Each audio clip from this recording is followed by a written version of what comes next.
I need your advice on the Amana furnace complaints I've heard. I don't want to make a decision based on one person posting the same complaint on every forum.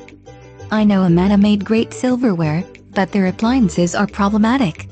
I'm looking at getting an Amana furnace. Amana's warranty does not really reduce the cost of the replacement parts, and it does not cover labor.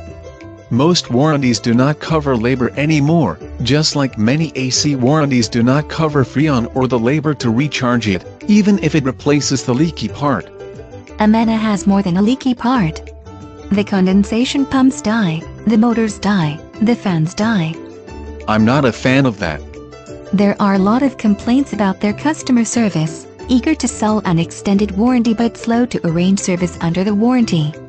Some people have complained that Amana service would not answer questions about the warranty, unless you signed up for an extended one. I've heard more complaints that they say they do not support it or do not cover it, or just take forever to answer the phone. Customer service is slipping everywhere. Tell me what people actually complain about the Amana units themselves. The Amana furnaces sometimes have problems with the heat exchangers breaking. Heat exchangers have lifetime warranties with some companies because they are almost impossible to break. Oh, Amana has that lifetime warranty too. You sound like you're not impressed. That really varies, since if they can say it was due to lack of maintenance or blame it on installation.